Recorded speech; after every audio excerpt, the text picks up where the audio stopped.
Hello students, आज हम कारक रचना पढ़ने जा रहे हैं। कारक वाक्य में किसी शब्द का मुख्यतः क्रिया के साथ जो संबंध होता है वह कारक कहलाता है। क्रिया के साथ, किसी भी शब्द का क्रिया के साथ जो संबंध होता है वह कारक कहलाता है। और कारक जो है वो 8 प्रकार के होते हैं। और विभक्ति, संस्कृत में पहले 7 कारकों को विभक्ति कहा जाता है। जैसे कि आप भी पढ़ते हैं, 7 विभक्तियां होती हैं और 8वां संबोधन होता है। तो इसका क्रम देखिए, क्रम फिर है संस्कृत कारक, हिंदी कारक और कारक चिन्ह। पहला है प्रथमा विभक्ति, इसमें कर्ता कारक कहलाता है, अर्थात कर्ता ने।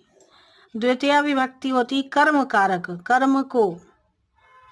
तृतीया विभक्ति होती है करण, कर्ता ने कर्म को करण से या के द्वारा, से या के द्वारा। फिर चतुर्थी विभक्ति होती संप्रदान कारक, कर्ता कारक, कर्म कारक, करण कारक, संप्रदान कारक को के लिए, को या के लिए इसका प्रयोग किया जाता है। फिर है पंचमी विभक्ति है अपादान कारक। तो यहाँ पर भी से के लिए होगा, परंतु यहाँ पर के द्वारा है। तो चतुर्थी विभक्ति को के लिए, पंचमी अपादान कारक तो से मतलब अलग होने के लिए। फिर षष्ठी विभक्ति है संबंध कारक, किसका, जैसे कि किसी का, उसका, की का, की के, रा री रे, इस तरह से षष्ठी विभक्ति को हम संबंध कारक कहते हैं। फिर है सप्तमी कारक, सप्तमी विभक्ति अधिकरण कारक है ना, तो में या पर। फिर है संबोधन, इसको हम विभक्ति नहीं कहते हैं, ये संबोधन कहलाता है, संबोधन कारक। हे, भो, अरे, यहाँ पर अरे नहीं लिखा है परंतु अरे भी हो सकता है, अरे। कारक चिन्ह याद रखने के लिए आपको एक श्लोक दिया गया है, ताकि उससे आप आसानी से इन कारकों को याद रख सकते हैं। जैसा कर्ता ने अरु कर्म को, कर्ता ने अरु कर्म को करण चिन्ह से जान, संप्रदान को के लिए अपादान से मान, संबंध का के की अधिकरण में पर आन, संबोधन हे भो अरे कारक चिन्ह बखान। तो ये 4 लाइन का ये जो श्लोक है, इसके द्वारा आप पूरी विभक्तियां याद रख सकते हैं, पूरे कारक याद रख सकते हैं। तो ये आपकी सुविधा के लिए दी गई है, तो ये आप याद कर लेंगे।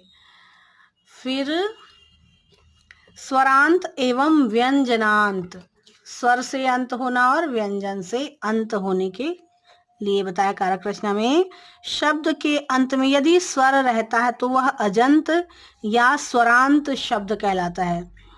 यदि शब्द के अंत में व्यंजन होता है तो वह हलंत या व्यंजनांत शब्द कहलाता है। यदि स्वर होता है तो स्वरांत या अजंत, और यदि हलंत होता है तो व्यंजनांत शब्द, व्यंजन से अंत व्यंजनांत और स्वर से अंत स्वरांत। जो भी अक्षर अंत में आता है उसके आगे कार लगाकर उल्लेख करते हैं। जैसे राम लिखा, तो इसका हम अगर अलग अलग करेंगे, स्वर और व्यंजन इसमें से अलग करेंगे राम शब्द से, तो र और प्लस आ, ये जब तक र में स्वर नहीं आएगा अ, तब तक हम र का उच्चारण नहीं कर पाएंगे, क्योंकि र आधा है यहाँ पर, र आ है ना, र आ, जब हम र में आ स्वर लगाएंगे तो रा होगा। फिर उसी तरह से ये म व्यंजन है, र व्यंजन है यहाँ पर म व्यंजन है, तो म व्यंजन है, उसमें अगर हम अ लगाएंगे, स्वर लगाएंगे, तभी हम पूरा राम का उच्चारण कर सकते हैं। क्योंकि हम बिना स्वर के हम किसी भी व्यंजन का उच्चारण पूर्णतः नहीं कर सकते। अगर आधा है तो फिर तो कर सकते हैं, जैसे कि सा स्वर कहते, तो सा भी व्यंजन है परंतु आधा है और उसमें हम व लगाकर स्वर पूरा बोलते हैं। तो इस तरह से हम केवल व्यंजन का उच्चारण हम नहीं कर सकते, असंभव है सिर्फ व्यंजन का उच्चारण करना जब तक स्वर की सहायता ना ली जाए। राम के अंत में अ आता है, अतः उसे अकारांत कहते हैं। अकारांत शब्द पुल्लिंग शब्द है राम, अकारांत पुल्लिंग शब्द। जगत के अंत में त आता है तो उसे तकारांत कहते हैं, जैसे कि त हलंत है, त आता है जगत के अंत में तो उसे तकारांत कहते हैं, जगत।